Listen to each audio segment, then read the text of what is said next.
titulado este mensaje de la siguiente manera: discípulos.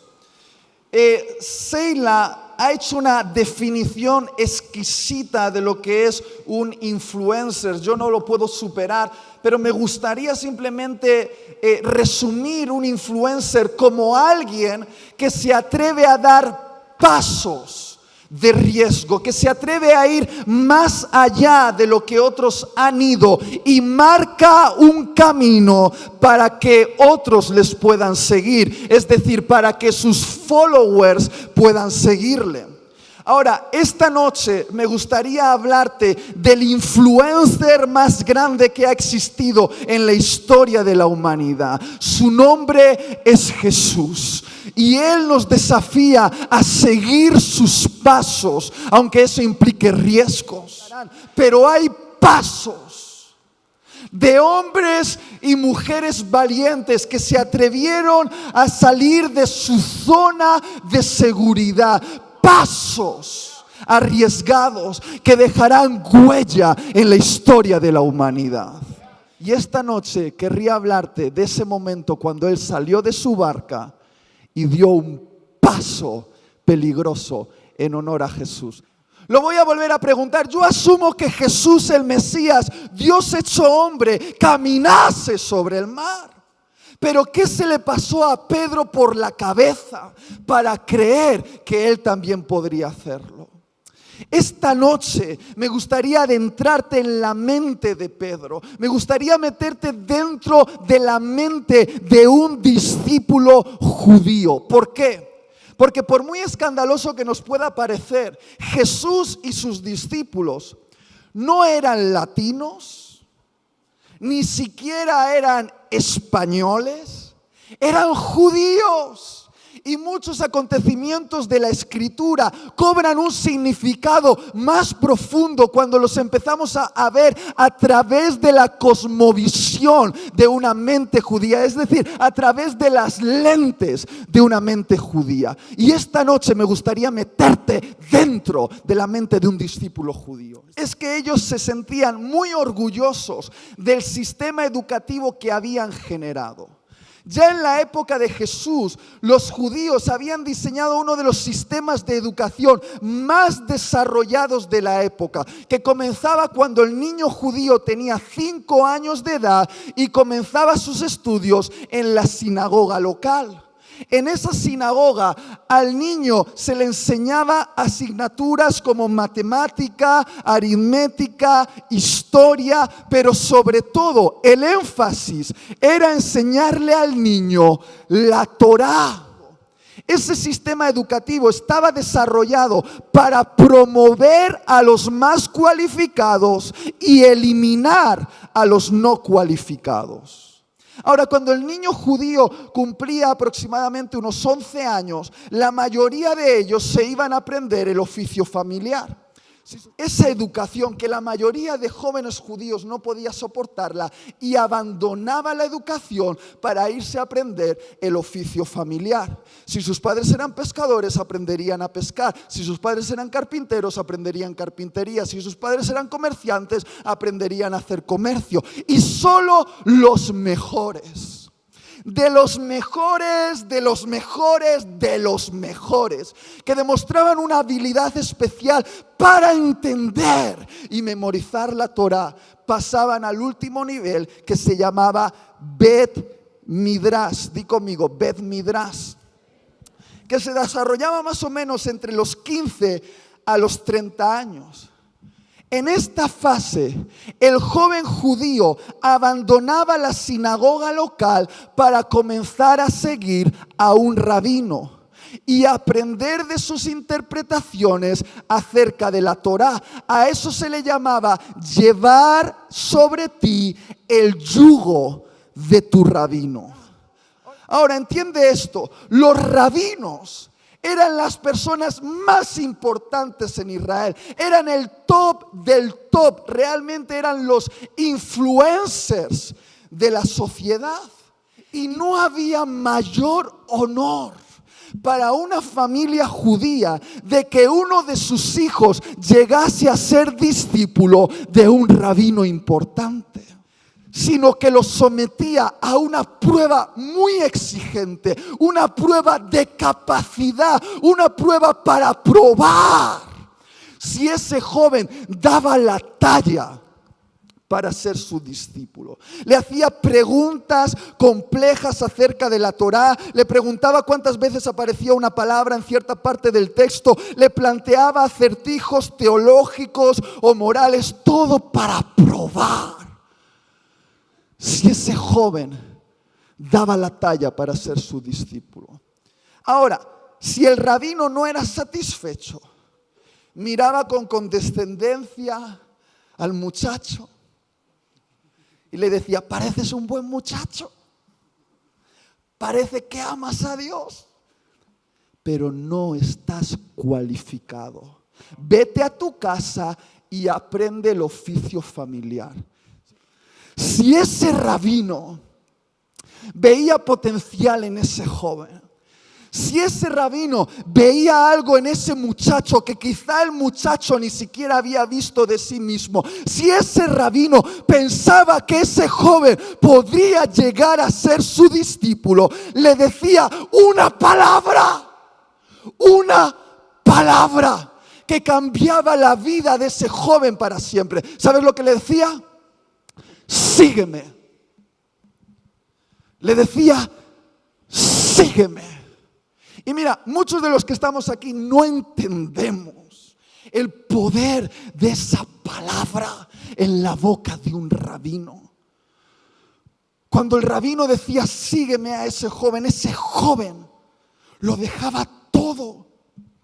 Su mundo conocido, su círculo social, su zona de seguridad, todo para comenzar a seguir a ese rabino y convertir a ese rabino en el centro mismo de su vida, al punto que llamaría a ese rabino padre y lo consideraría más padre que sus propios padres biológicos.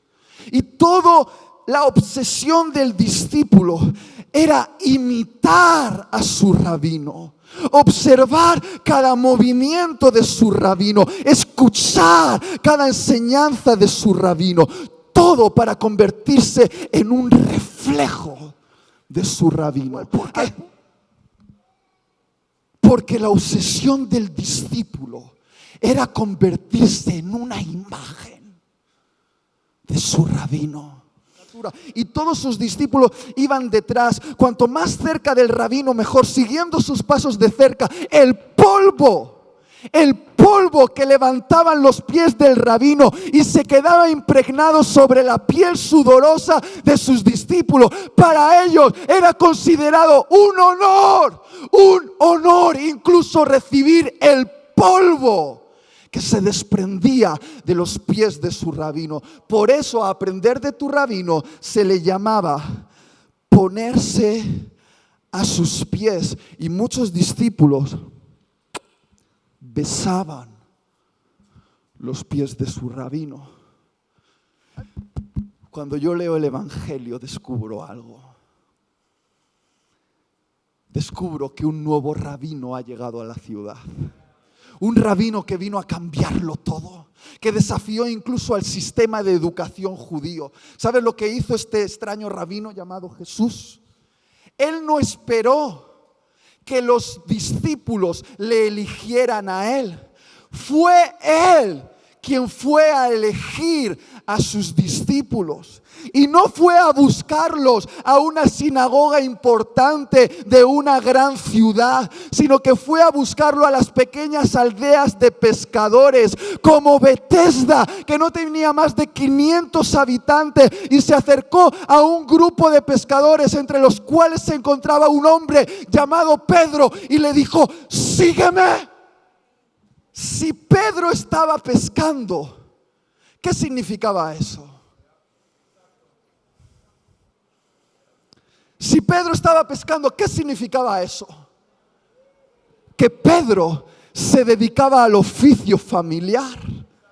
Que Pedro no había dado la talla para ser discípulo de ningún rabino. Que Pedro no era lo mejor de lo mejor de lo mejor. Que Pedro no estaba cualificado. Y Jesús lo mira a los ojos mientras él tiene las redes y le dice, sígueme. Y esa palabra hace temblar todo en la vida de Pedro. Y leemos que Pedro deja las redes, deja la barca, deja su círculo de seguridad y comienza a seguir a ese extraño rabino. Y tú te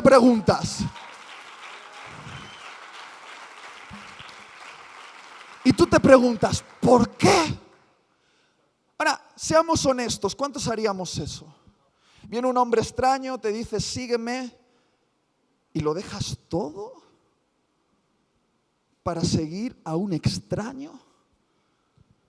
Ahora, no lo entendemos desde la mentalidad de un discípulo judío, porque la palabra sígueme en la boca de un rabino era una de las palabras más poderosas que existía. Porque cuando un rabino decía a un joven, sígueme, lo que le estaba diciendo, lo que la mente de ese joven entendía, es que ese rabino le estaba diciendo, hey, creo que tú puedes ser como yo, creo que tú puedes hacer lo que yo hago, creo que tú puedes convertirte en mí. Y si toda tu vida te han estado diciendo que no estás cualificado, que no eres lo mejor de lo mejor de lo mejor, que no das la talla para ser un discípulo, y de repente viene un rabino, un influencer de la época, un top de la sociedad, y te dice, sígueme, te dice, hey, creo que tú puedes ser como yo, creo que tú puedes hacer lo que yo hago, creo que tú puedes convertirte en mí. Claro que lo dejas todo, claro que lo dejas todo y le sigues, porque es la oportunidad de tu vida para traerte honor a ti y honor a tu familia. Es una oferta que no puedes rechazar. De repente Pedro dice algo que no le prestamos mucha atención, pero es la clave en esta historia. Pedro dice algo que solo puede decir un discípulo. Dice, ¡hey! ¡Hey!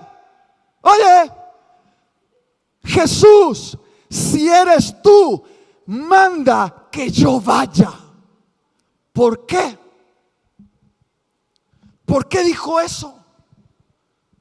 Porque Pedro pensaba como un discípulo. Pedro vivía como un discípulo. Pedro actuaba como un discípulo. Y si esa extraña figura que estaba caminando sobre el mar era aquel rabino que hace unos meses atrás le había dicho, sígueme, lo que le había dicho es, Pedro, creo que tú puedes ser como yo. Pedro, creo que tú puedes hacer lo que yo hago. Pedro, creo que puedes convertirte en mí. Por lo tanto, si su rabino estaba caminando sobre el mar, era un desafío para el discípulo hacer lo mismo que estaba haciendo su rabino. Y entonces, ¿qué hace Pedro? Pedro da un salto peligroso. Fijando su mirada en Jesús, está dejando con cada paso una huella en la historia de la humanidad, pero aún mejor, está dejando una huella en el corazón de Jesús. Y Jesús le está diciendo, vamos, vamos, venga Pedro, vamos Pedro. Y en la barca están los otros 11 haciendo el culto, alabaré, alabaré, alabaré, alabaré. Pero uno estaba siendo discípulo. Uno estaba haciendo lo que el rabino estaba haciendo, y cada paso era más emocionante. Pero de repente, truenos, relámpagos, y Pedro hace algo, aparta la mirada de su rabino y empieza a ver la tormenta, se llena de miedo y comienza a hundirse. Y entonces grita, Jesús, sálvame, Jesús, sálvame. Como si Jesús le echase una reprimenda a Pedro, porque hay mucha gente que se imagina a Jesús siempre enfadado, ¿verdad? Pero yo me imagino el momento de una manera diferente. Yo creo que Jesús estaba sacando a Pedro del agua, y mientras lo sacaba con una sonrisa en los labios le decía, hombre de poca fe, ¡mua! ¿Por qué has dudado? Yo creo que Jesús estaba emocionado. Estaba emocionado con Pedro. Estaba emocionado no con los 11 que estaban en la barca, sino con aquel que tomó un riesgo de ser discípulo. Ahora, la pregunta esta noche es esta. ¿De qué dudó Pedro? Muchas veces se nos ha enseñado que Pedro se hundió porque dudó de Jesús. Pero permíteme cuestionar esto, porque es evidente que Jesús estaba sobre las aguas y era Pedro quien se estaba hundiendo. Por lo tanto, ¿de quién dudó Pedro? Pedro dudó de sí mismo. Pedro dudó del llamado de su rabino. Pedro dudó de que él pudiese ser como era Jesús. He venido aquí en el nombre de tu rabino Jesús para hacerte una pregunta. ¡Ey! ¿Por qué dudas? Discípulo, discípula, ¿por qué dudas? Y cuando Jesús te dijo, sígueme, te estaba diciendo, hey, creo que tú puedes ser como yo. Creo que tú puedes hacer lo que yo hago. Creo que tú puedes convertirte en mí. Y tú esta noche puedes decir, no. No, Itiel, no. Tú no sabes quién soy yo. Tú no sabes de dónde vengo, cuál es mi pasado. Tú no sabes que vengo de esta historia o de esta otra, o con lo que estoy luchando en este último mes. Tú no sabes cuáles son mis fracasos. No, Itiel, yo no estoy cualificado. Pues déjame decirte una cosa, bienvenido al club de los no cualificados. Porque cuando yo leo este libro, descubro que Jesús tiene la extraña tendencia de elegir como discípulos a jóvenes no cualificados, jóvenes con serios problemas de carácter, jóvenes que todavía están en proceso y un poquito lejos de ser lo que deberían ser, pero los llama con una palabra, les dice, ¡hey! ¡Sígueme! Pues déjame decirte en nombre de tu rabino Jesús, no fuiste tú quien me eligió a mí, fui yo quien te eligió a ti. No tiene nada que ver de lo que tú pienses acerca de ti mismo, sino de lo que yo veo acerca de ti. Mira, muchas veces decimos que creemos en Jesús, pero ¿cuántos de los que están aquí piensan que Jesús también cree en ellos? Muchas veces hablamos de nuestra fe en Jesús, pero ¿has pensado que Jesús también tiene fe en ti? ¿Por qué dudas?